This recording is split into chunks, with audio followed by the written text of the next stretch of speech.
Welcome to another episode of Narrated Moto. My name is Jeff Crutcher, and we are at Grain Valley MX. And today we're going to be going through a couple laps. I think I got about 8 minutes of riding footage here for you. So I just went through and made sure that the bike was plenty warm. I had my left hand on the radiators. I was revving the bike up to make sure that I could feel plenty of heat. Now we're going to drop the hammer. So my goal here is to just go as fast as possible right off with a rip to simulate gate drop type moto. Kind of blew that corner there. Really love this left-hander here. Although it was kind of dicey coming up the face of that, the track got really slick there. That triple was actually a lot harder than I made it look right there. So Grain Valley has been around since 1998, and actually my dad was the one that built the track. He built it in late 97, and then I started riding it in 98. Is whenever we first started cutting laps. And so I've ridden this track more than anybody else in almost 30 years. It's changed a lot over the years. It's had a handful of different owners. My dad relinquished control of the track in 2008, I believe. So he had it for a pretty long period of time. Or actually, no, he had it for 12 years. So it would have been 2010 is whenever he let go of the track. This property at the time was leased from the county fair board. And he leased it. It was like $100 a year, so practically nothing. He kind of got away with highway robbery there. So you see these guys that are in front of me. That's Chase Van Meter on the YZ250 and Jesse Gildy on the bike that's right in front of me. So Jesse actually had a crash here at this track a long time ago and paralyzed himself. And as you can see, he's got the seat with the safety bars and everything. And it's kind of hard for him. He does have to kind of stay away from the ruts. There's where Chase fell down. Nice, dude. I don't even know what happened there. Just let go. I gave him the woo and move on with my moto. But yeah, Jesse did get hurt a long time ago. And, props to him for coming back and riding and racing. He just moved down from Iowa, got a new job here in Kansas City, and he's back on the program down here. How cool is it that, the track that he got paralyzed at, he still comes back to and logs laps. All right, so let's kind of dive into what I'm doing. Notice that I skip that bump as far to the right as I can, set up here, double, kind of keep that rear wheel planted, get the front wheel over the top.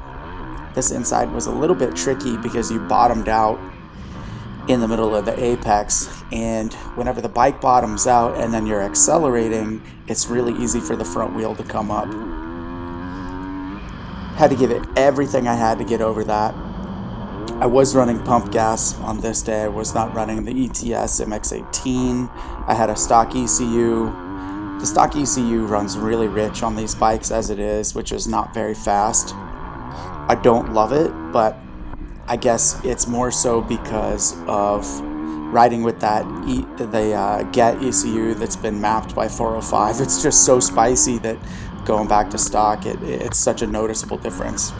Here I've got this guy in front of me. Wasn't quite sure what he was going to do. It was weird that he went from all the way left to all the way to the right, but charging on with my moto.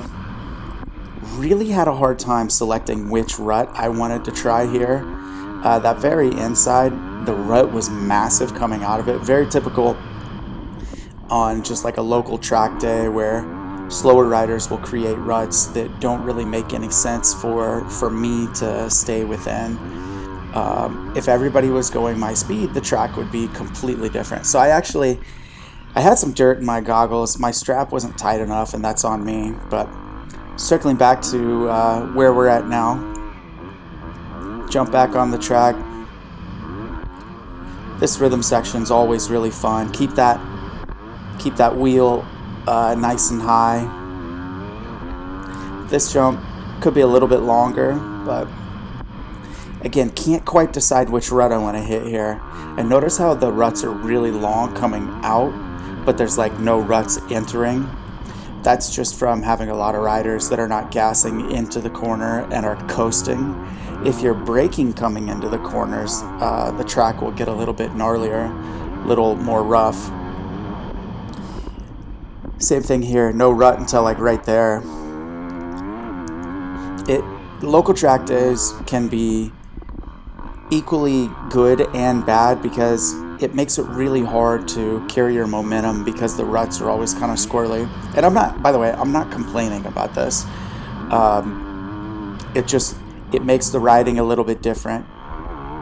The technique that I have to use, I might stand up a lot later coming into corners as opposed to getting set down early. That middle rut was decent. I preferred the inside.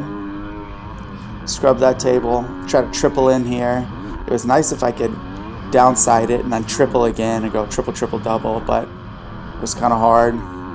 Notice that branch right there that's sticking out. That thing was a total liability. I wish that would get kept up, dude. Totally blew that rut.